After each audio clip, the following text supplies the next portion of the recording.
Hello everyone. ये हमारी लोकोक्ति एवं कहावरों टॉपिक की जो सीरीज़ है उसका चौथा लेक्चर है।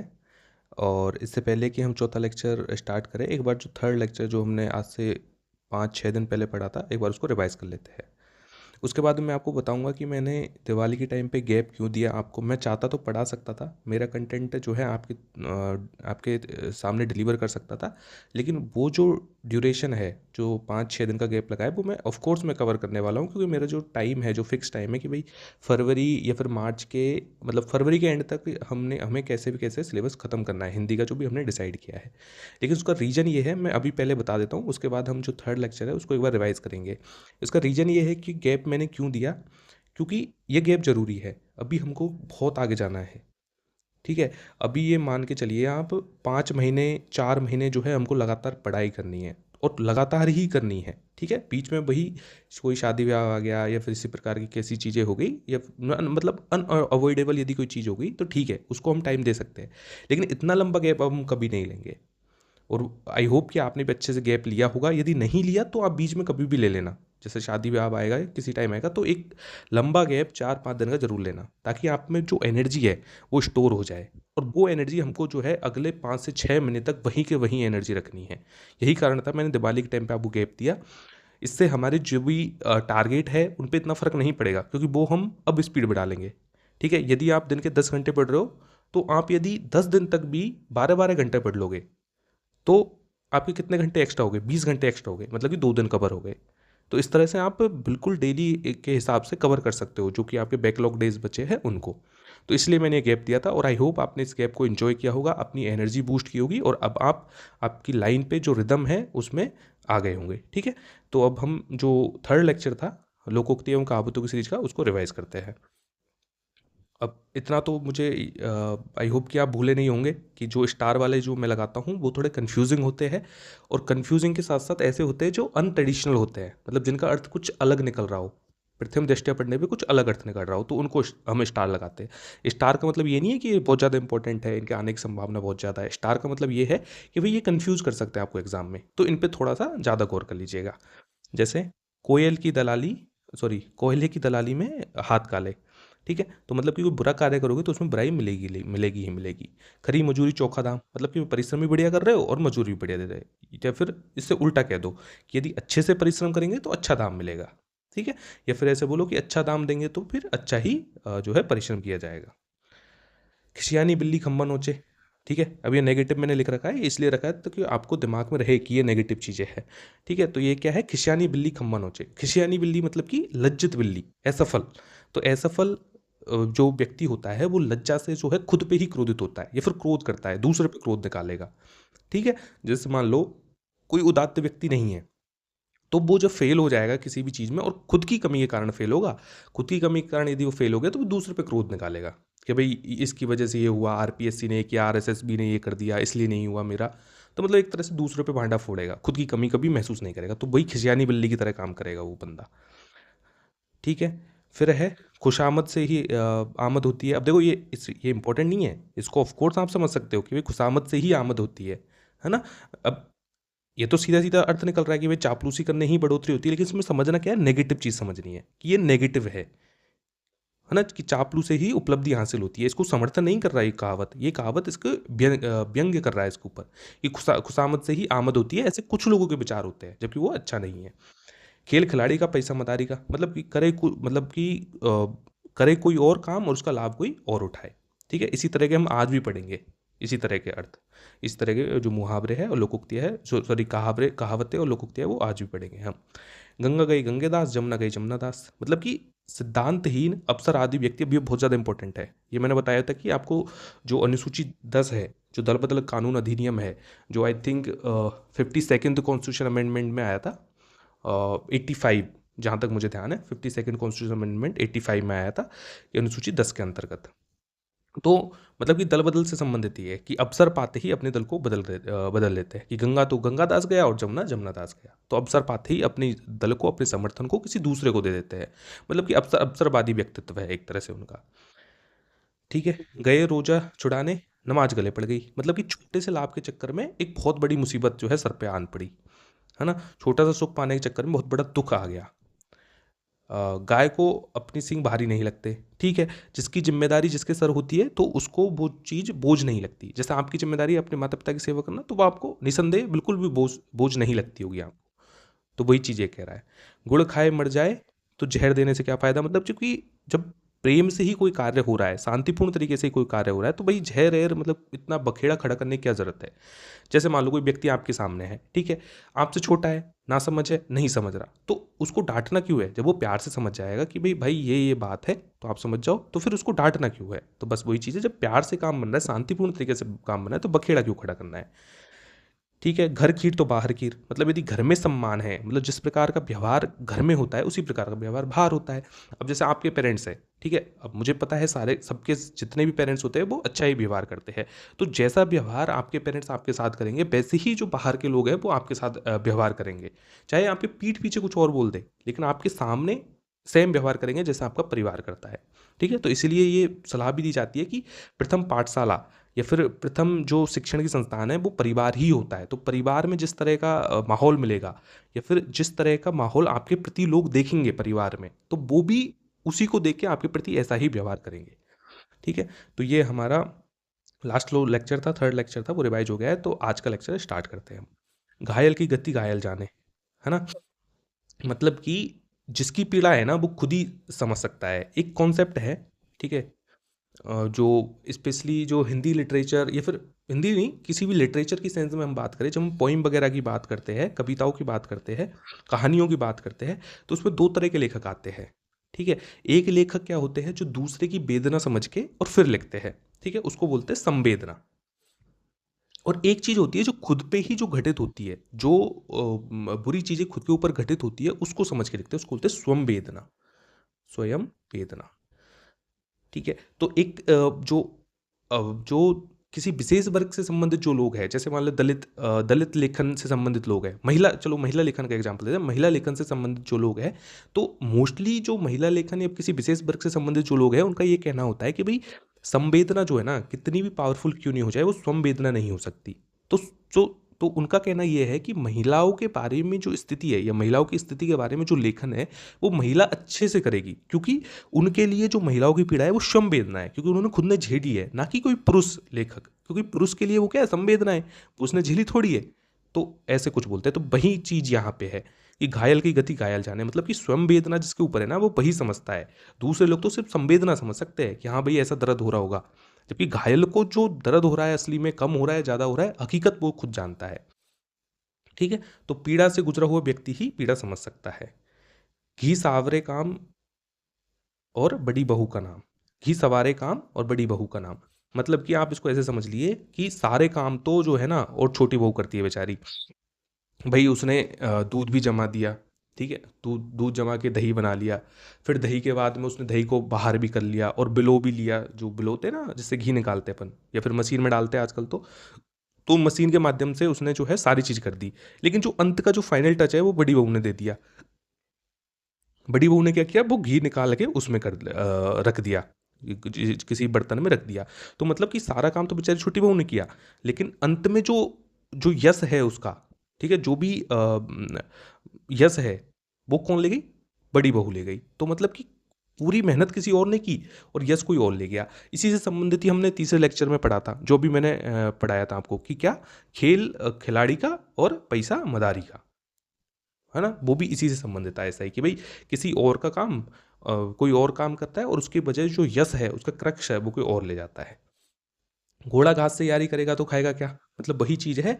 यदि कोई निर्वाह की कोई चीज है, यदि उससे ही दोस्ती करेगा तो वो बेचारा खाएगा क्या। जैसे मान लीजिए कोई मछुआरा है, ठीक है, अब मछुआरे का बिल्कुल हो सकता है कि उसका हृदय ऐसा हो कि भाई वो किसी मछली को मारना नहीं चाहे, लेकिन मान लो वो साउथ इंडिया में पैदा हो गया, ठीक है, वहाँ मोस्टली लोग मछली खाते हैं, या फिर पश्चिम बंगाल की साइड में पैदा हो गया, वो भी वहाँ भी मछली खाते हैं। तो भाई ठीक है, उसके अंदर दया है, दया भाव है कि मछली को नहीं मारना चाहिए, लेकिन यदि मछली से दोस्ती कर लेगा वो, तो बेचारा वो खुद का निर्वाह कैसे करेगा। तो वही चीज़ है, यदि निर्वाह के लिए भी कमाई करने से लिहाज किया तो फिर जीवन ही कैसे चलेगा, मतलब जीवन व्यतीत नहीं होगा। घर के पीरों को तेल का मलिदा, ये वही चीज़ है, घर की मुर्गी दाल बराबर, मतलब कि जो अपने व्यक्ति होते हैं उनको इतना सम्मान नहीं देना। ठीक है, ये अपमान थोड़ा ज़्यादा हो जाएगा, इतना भी नेगेटिव नहीं है, पर इतना है कि भाई घर की मुर्गी दाल बराबर, मतलब उतना सम्मान नहीं देना, उसके एवज में दूसरों को ज़्यादा सम्मान देना। अभी दिया तो जला ही रहा है, मतलब चूरमा तो चढ़ा ही रहे, ऐसा नहीं है कि अपमान कर रहे, तो अपमानित तो नहीं कर रहा है, ये थोड़ा ज़्यादा एक्सट्रीम हो गया, लेकिन उतना सम्मान नहीं देना कि भाई कि घी के ही चूरमे चढ़ा दिए। ठीक है, चूरमा देख के आपको याद आ रही होगी, और दिवाली पे आपने चूरमे वगैरह खाए होंगे तो ठीक है। बाकी अभी तो मेरे हिसाब से नहीं आएगी, 2-3 दिन बाद आपको याद आएगी, क्योंकि अभी तो क्या है, मीठों से आपके दिमाग में चढ़ा हुआ है मीठा एकदम, है ना। तो अगला पढ़ते हैं हम कि घोड़े की दुम बढ़ेगी तो अपनी ही मक्खियाँ उड़ाएगा। मतलब कि देखो, कोई सामर्थ्यहीन व्यक्ति है या फिर कोई तुच्छ व्यक्ति है, तो तुच्छ व्यक्ति को यदि कोई चीज़ दे दी, लाभ वाली भी चीज़ दे दी, तो वो खुद का ही लाभ ढूंढेगा, किसी पूरे समाज का या फिर पूरे उसका लाभ नहीं ढूंढेगा। जैसे घोड़े की दुम बढ़ी, तो घोड़े की दुम से वो और कुछ नहीं करेगा, भाई अपना ही लाभ करेगा, मतलब अपनी ही मक्खियाँ उड़ाएगा। तो वही बात है कि कोई तुच्छ व्यक्ति है, तो तुच्छ व्यक्ति को कोई लाभशाली व्यक्ति मिलेगी, वस्तु मिलेगी, तो वो खुद ही लाभ उठाएगा। जैसे मान लीजिए कोई एक ऐसा गांव है, ठीक है, और मोस्टली गांवों की आजकल कंडीशन यही है, ठीक है, जहां सरपंच बना, तो सरपंच पहले क्या करता है, पहले अपने पास तालाब खुलाएगा, खुदाएगा, ठीक है, अपनी जगह लाइट लगवाएगा, अपने घर के आगे रोड चौड़ी करेगा, ठीक है, अपने आंगन में कुछ जो है अच्छी अच्छी चीज़ें लगाएगा, ना कि फिर गांव का भला करेगा। तो वो क्या है, एक तरह से घोड़ा है, मतलब कि तुच्छ व्यक्ति है, ऐसा यदि कोई काम कर रहा है तो वो तुच्छ व्यक्ति है। घोड़े को लात आदमी को बात, मतलब कि जैसा व्यक्ति है उसके साथ वैसा ही व्यवहार करना चाहिए। यदि व्यक्ति दुष्ट है, मतलब घोड़ा है, घोड़ा मतलब दुष्ट से तुलना की है, तो उसको लात से ही फायदा पड़ेगा। जैसे बोलते हैं ना कि लातों के बाद बातों, लातों के भूत बातों से नहीं मानते, तो वही चीज़ है। और आदमी को बात, जब आदमी बातों से समझ सकता है तो बातों से समझाओ।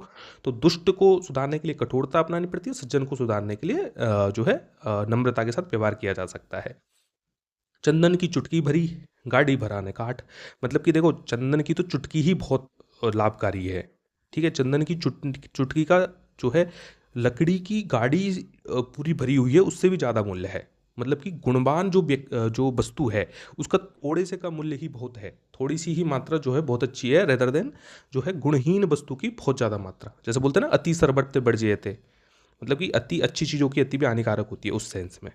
ठीक है, अब मैं कुछ स्टार लगा देता हूँ, क्योंकि भूल गए थे हम कि जो जो इम्पोर्टेंट है ना। हाँ, एक ये भी इम्पोर्टेंट है, क्योंकि और नेगेटिव भी है ये थोड़ा, वैसे नेगेटिव समझ में आ जाएगा इसको।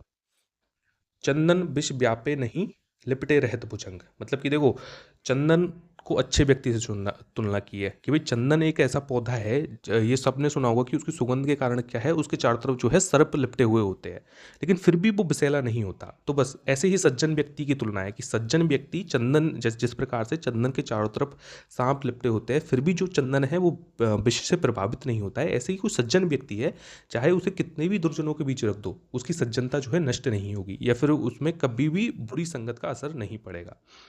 चंद्रमा को भी ग्रहण लगता है, मतलब कि भले लोगों को भी जो है बुरे दिन देखने पड़ते हैं। चटमंगनी पट ब्याह, मतलब कि शीघ्रता से सारे काम कर देना। 4 दिन की चांदनी फिर अंधेरी रात, मतलब कि सुख जो है बहुत क्षणिक है, ठीक है, और यही बुद्ध का सिद्धांत भी है। ये मैं बता देता हूँ आपको कि बुद्ध ने यही बोला है कि सर्वम दुखम दुखम, मतलब कि सभी जगह सर्वम दुखम दुखम, सभी जगह दुख ही दुख है। ठीक है, तो इसी तरह से जो है दुख की व्याख्या की है कि सुख जो है ना, ये बुद्ध भगवान की शिक्षा ही है। जो जो जब हम बुद्ध धर्म पढ़ते हैं तो उसमें यही सीखी जाती है कि बुद्ध की जो शिक्षाओं में ये भी सर्वम दुखम दुखम और क्षणिकवाद का सिद्धांत, तो कभी आ जाए तो इसको भूलना मत। क्षणिकवाद का सिद्धांत किसके लिए दिया, सुख के लिए, कि सुख जो है ना वो क्षणिक है, बाकी मोस्टली सारी जगह दुख ही दुख है। और उन्होंने दुख की कैसे व्याख्या किया मैं आपको बताता हूँ। देखिए, अभी आप मान लीजिए कि किसी कारण सुखी है, कि भई आपको अभी जो है थोड़ी देर में अपने दोस्त के साथ चाय पीने जाना है, तो आपको उस चीज़ का सुख है कि भई ठीक है मैं चाय पीने जाऊँगा। लेकिन चलो ठीक है, वो क्षणिक सुख है। अब वो क्षणिक सुख है कि जब आप सोच रहे हो, आपको जब सुख हो, जब सुखी हो, तो किस चीज़ का दुःख है कि यार ये सुख पता नहीं कब बीत जाए। ठीक है? आपको जैसे ही सोचो कि यार दोस्त के पास जाऊँगा, तो आपको ये भी लगेगा कि यार फिर पढ़ना पड़ेगा आके, है ना? तो सुख के खत्म होने का दुःख, सुख में दुःख बता रहा हूँ। जब सुख होता है तो सुख के खत्म होने का दुःख, ठीक है? सुख जब जब तक नहीं होता, तो सुख प्राप्ति के लिए जो है हमको दुःख झेलना पड़ता है, और उसके बाद जब दुःख होता है, दुःख तो है ही है। मतलब कि हमेशा प्रेज़ेंट में, पास्ट में, फ्यूचर में कभी भी सोचोगे तो दुःख ही दुःख है। सुख कहाँ है, क्षणिक, जिस प्रेजेंट में आप जी रहे हो वो सुख है। ठीक है, तो ये किसका था, बुद्ध भगवान का सिद्धांत था। तो कभी आ जाए, क्योंकि एंसेंट मिडिवल में आजकल बौद्ध जैन जो धर्म है बहुत ज़्यादा चल रहे हैं, ठीक है, तो उनको इसीलिए मैंने आपको बता दिया। तो वही बात है, यही बुद्ध भगवान बोल रहे हैं कि 4 दिन की चांदनी फिर अंधेरी रात, कि सुख जो है क्षणिक है और दुख ही दुख है सब जगह। चिकना मुंह पेट खाली। अब देखो, चिकना मुंह पेट खाली मतलब कि मुंह तो एकदम ऐसे चिकना कर रहा है जैसे अमीर है, या फिर मैं कहूँ कि हेल्दी है, जबकि पेट जो है खाली है उसका। तो दिखाने की संपन्नता है, सामने सामने दिखाने की संपन्नता है, वास्तव में जो है अभाव से ग्रसित व्यक्ति है। ठीक है। इसको आप जो है उदाहरण के रूप में देखो तो ऐसे दे सकते हो, आजकल जो बड़े बड़े जो हस्तियां दिखते हैं, सेलिब्रिटीज़ दिखते हैं, तो वो अपने को देखने में अच्छे लगते हैं कि यार ये कितना सुखी व्यक्ति है, इसके पास पैसा ही पैसा होगा, चेहरा भी कितना अच्छा है, और मेकअप वेकअप लगा के एकदम ठीक है, और बिल्कुल अच्छे से बन के रहते हैं। लेकिन एक्चुअली में देखूंगा ना, चलो ऐसा तो नहीं है कि पेट खाली, कि भाई अभाव है उनके पास, लेकिन जो मानसिक अभाव है ना वो बहुत ज़्यादा है उनके पास। मतलब उनको बिल्कुल भी सुख नहीं है, सौ सौ कलेश होते हैं उनको, कभी ये करना है, ये करना है, हज़ार बीमारियाँ लग जाती है उनको। ठीक है। मतलब हार्ट अटैक संबंधी चिंता के कारण हज़ार बीमारी लग जाती है। तो वो दिखने में सिर्फ चिकना मुंह है, बाकी पेट खाली है। मतलब कि अभाव से अभाव युक्त व्यक्ति है वो। चिकने घड़े पर पानी नहीं टिकता, मतलब बेसर पर कोई अच्छी चीज़ का असर ही नहीं पड़ता। चिराग तले अंधेरा होना, अब ये तो तीसरी बार बता चुका हूँ मैं कि भाई जो अपने नज़दीक व्यक्ति है उसके अवगुण न देखना, अपने नज़दीकी व्यक्ति का अवगुण न देखना। ठीक है। अपने नज़दीकी किसी व्यक्ति का अवगुण न देखना। चुपड़ी और दो दो, मतलब एक तो अच्छी चीज़ और ऊपर से मात्रा में भी अधिक, तो गुणवत्ता और मात्रा में बहुत ज़्यादा, अच्छी चीज़ और बहुतायत में, तो दोनों ही चीज़ है, क्वांटिटी और क्वालिटी में बहुत ज़्यादा। चोर की दाढ़ी में तिनका, मतलब कि जो दोषी व्यक्ति होता है उसके व्यवहार में कहीं ना कहीं जो है दोष झलक आता है, दोषों के संकेत मिल जाते हैं। चोर से कहे चोरी कर, साहस से कहे जागता रहे, वही चीज़ है। चोर से कहे लाग और साहूकार को कहे जाग, मतलब कि दोनों ही पक्षों से जो है सांठ गांठ बनाए रखना, दो विरोधी पक्षों से जो है संपर्क बनाए रखने की चालाकी। भाई चोर से तो कह रहा है कि तू चोरी कर, और साहूकार से या फिर साहस से जो रखवाली करने वाले से बोलता है वही तू जागता रहे। तो दोनों ही तरह से उसका फायदा हो गया, चोर से भी बोल दिया, चोर से भी पैसे ले लिए, और साहूकार से बोल दिया कि भाई चोरी होने वाली है तो तू कर, ऐसे कर, काम कर, जागता रहे। तो दोनों ही काम हो गए। चोर चोर मोसरे भाई, मतलब दुष्ट के साथ दुष्ट की ही संगति होती है, घनिष्ठता होती है, आपस में घनिष्ठ होते हैं। चोरन कुतिया मिल गई और पहरा किसका दे, मतलब कि जो कुतिया है या फिर कुत्ता जो है वो चोरों के साथ मिल गई, अब वो पहरा किसका देगी। मतलब जब कि अब कुतिया कुतिया को रक्षक बताया है, कुत्ता जो है उसको रक्षक बताया है कि जब रक्षक ही चोरों से मिल गया तो फिर ऐसे व्यक्ति से रक्षा करवाने का कोई अर्थ ही नहीं है, जब चोरों से मिल ही गया तो। चुचुंदर के सर चमेली का तेल, अब देखो चुचुंदर नाम से लग रहा है ना, तो कुछ तुच्छ व्यक्ति, अयोग्य व्यक्ति, उसको कुछ बहुत ही उच्च स्तर की वस्तु मिल जाना, मतलब कि चमेली का तेल महंगा माना जाता है, खुशबूदार माना जाता है, तो अयोग्य व्यक्ति के पास द्वारा स्तरीय वस्तु का, उच्च स्तरीय वस्तु का उपयोग किया जाना। छोटा मुंह बड़ी बात, मतलब कि सामर्थ्य है नहीं, अ, मतलब कि सामर्थ्यहीन व्यक्ति द्वारा अपने सामर्थ्य से ऊंची बात बोलना, या फिर अपनी औकात से, सिंपल भाषा में बोलूँ तो अपनी औकात से बड़ा चढ़ा के कोई चीज़ बोलना। जब तक सांस तब तक है आस, मतलब कि जीवन में जब तक हमारा जीवन है, मतलब खुद के अंदर जब तक सांस बची हुई है तब तक कोई भी चीज़ असंभव नहीं है, मतलब जीवन में आशा बनी रहती है, कोई भी चीज़ असंभव नहीं है। जल में रहकर मगर से बैर, मतलब कि जो सामर्थ्यवान व्यक्ति है, शक्तिशाली व्यक्ति है, उससे दुश्मनी नहीं की जा सकती। जैसे जल में सामर्थ्यवान कौन है, मगरमच्छ है भाई, जल के अंदर सबसे सामर्थ्यवान मगरमच्छ ही है, क्योंकि वो जल में भी रह सकता है, जमीन पे भी रह सकता है, और दोनों जगह ही उसी स्पीड से उसी सामर्थ्य के साथ शिकार कर सकता है। तो मतलब कि किसी भी जगह कोई सामर्थ्यवान व्यक्ति है, शक्तिशाली व्यक्ति है, उससे दुश्मनी जो है बहुत ही हानिकारक हो सकती है। जब जस दूल्हा तस बनी बारात, मतलब कि जिस प्रकार का दूल्हा होता है, जिस प्रकार का दूल्हे का व्यवहार होता है, उसी प्रकार की बारात होगी, क्योंकि जो बारात होगी वो भी तो दूल्हे की पवेली की होती है। तो जिस मुखिया जैसा मुखिया होता है वैसे ही उसके साथी होते हैं। जहाँ गुड़ होगा वहीं मक्खिया होगी, या फिर अब इसको देखो दोनों चीज़ों में ले सकते हैं, बाकी आपको पॉजिटिव अर्थ में लेना है इसको। ठीक है, कि जहाँ पे लाभ प्राप्त होता है ना वहीं आकर्षण होगा और लोग पहुंचेंगे, जहाँ से लाभ प्राप्त होता है। तो मक्खियों किससे होता है, गुड़ से लाभ प्राप्त होता है, तो जहाँ पे गुड़ होगा वहीं मक्खिया होगी, मतलब जहाँ से लाभ प्राप्त होगा वहीं पे मक्खिया होगी।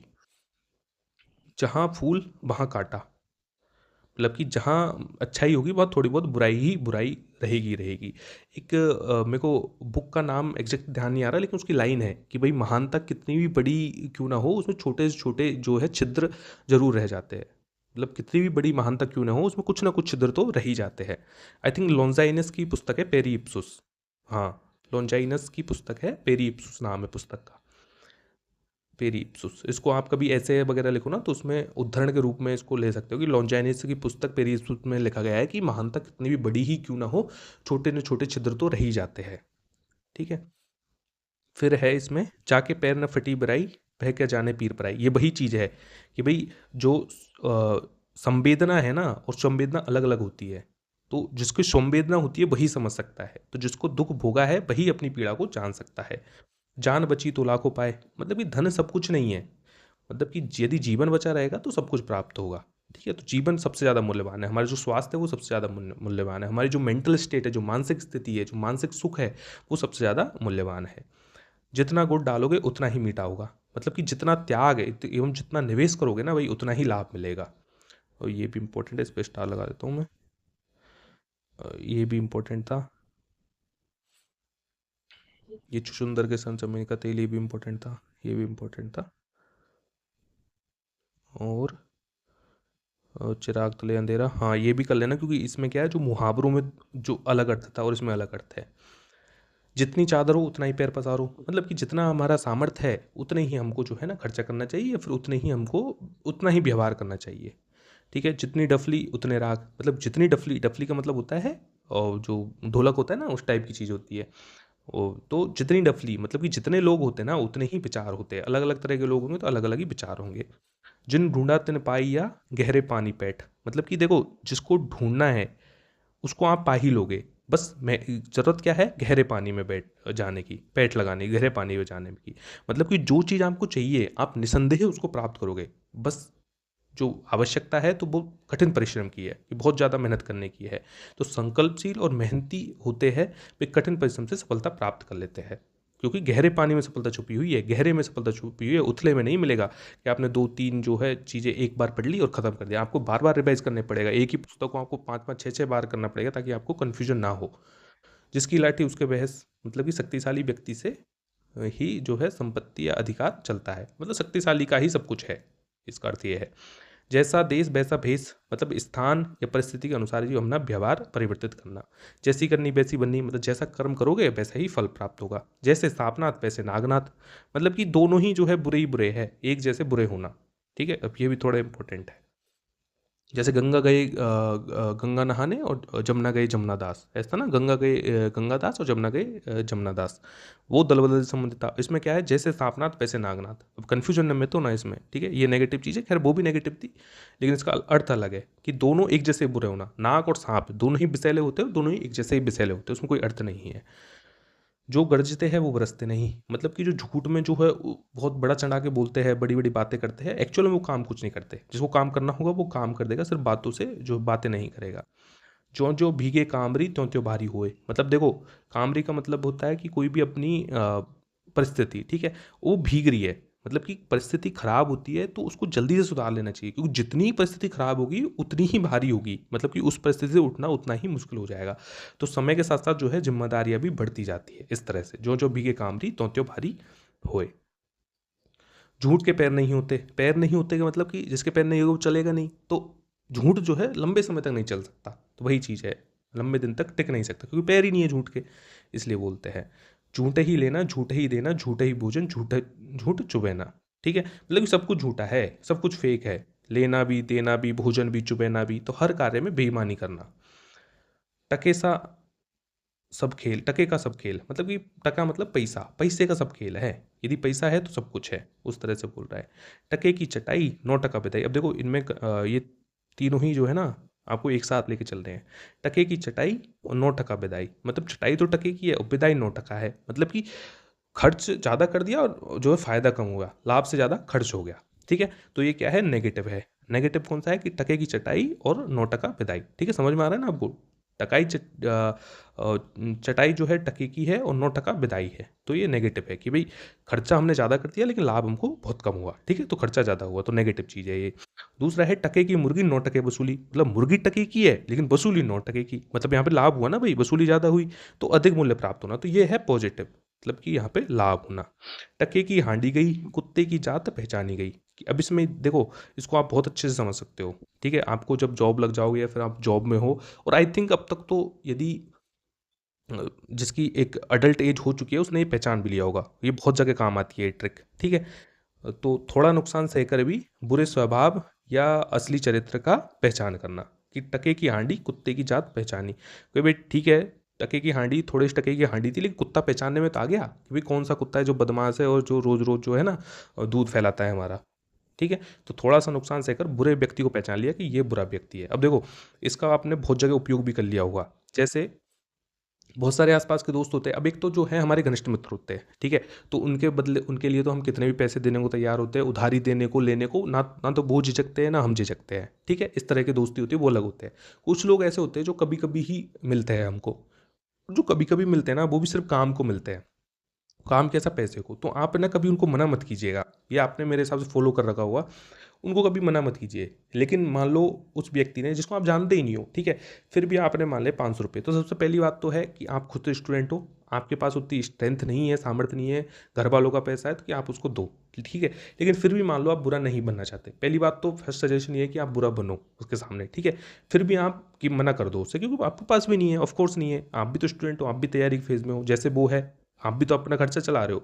लेकिन मान लो आपको देनी है तो आप आ जाइए 50 रुपये में कि भाई मेरे पास तो 50 रुपये में 50 रुपये दे सकता हूँ और मुझे इसको 2 दिन बाद लौटा देना, ठीक है। अब यदि आप उसको 500 रुपये देते तो आपके 500 रुपये जाते जाते वो बिल्कुल नहीं देता। अब आप उसको 50 रुपये दीजिए। अब 50 रुपये देने के बाद वो आए तो ठीक है, नहीं आए तो ऐसे मान ले कि हमने एक टाइम का खाना खा लिया 50 रुपये का। पर लेकिन इसके बाद यदि कोई कभी वो मांगेगा तो आप 50 रुपये का तो मांग सकते हो कि भाई तूने पहले के मुझे 50 रुपये नहीं दिए, तो फिर मैं जो है ना अब नहीं देने वाला तुझे। तो एक तरह से पहचान में आ गई कि भाई उसकी जो बेकार व्यक्ति है या फिर जो सिर्फ पैसों के लिए मित्रता करता है, उसकी एक पहचान हो गई कि अब इसको पैसे नहीं देने हैं या फिर कैसे भी सहायता नहीं करनी है। ठीक है, 50 रुपये का नुकसान हुआ, लेकिन एक जो व्यक्तित्व है वो तो पहचानने में आया। तो उसी तरह से जो है ये भी है कि टके की हांडी की कुत्ते की जात पहचानी गई। ठीक है, तो ये आज के हमारे जो है लोकोक्ति और कहावतें थी। आई होप आपको पसंद आए होंगे। और मैंने पहले ही बता दिया कि मैंने गैप क्यों दिया था।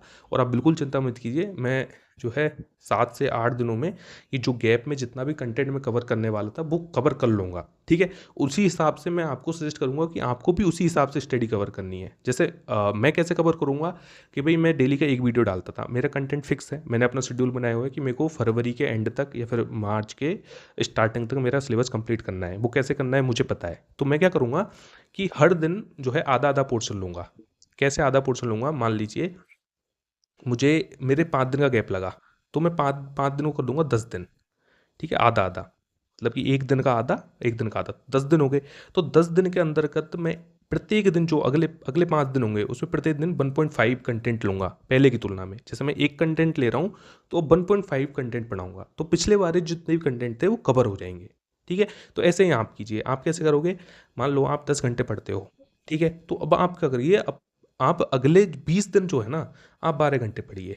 ठीक है, तो अगले 20 दिन जब आप 12 घंटे पढ़ोगे तो 20 दिन में कितने एक्स्ट्रा हो गए भाई, 20 × 2 घंटे, हर दिन में 2 घंटे एक्स्ट्रा है ना, तो 40 घंटे एक्स्ट्रा हो गए। और 40 घंटे का अब 10 से डिवाइड किया तो 4 दिन एक्स्ट्रा निकल के आ गए। बस 4 दिन आपने गैप लिया, आपके अगले 20 दिन में जो 4 दिन वो आपके कवर हो गए। कैसे, आप 10 घंटे पढ़ देते उसकी जगह 12 घंटे पढ़ गए बस। तो जो जो छुट्टी थी वो भी इंपॉर्टेंट थी, आपके मेंटल हेल्थ के लिए बहुत ज़्यादा इंपॉर्टेंट थी। तो आप ऐसे ही जो है अपना जितना भी बैकलॉग था उसको कवर कीजिए। तो ठीक है, ये हमारा आज का लेक्चर खत्म होता है, मिलते हैं अगले वीडियो में, तब तक के लिए थैंक यू।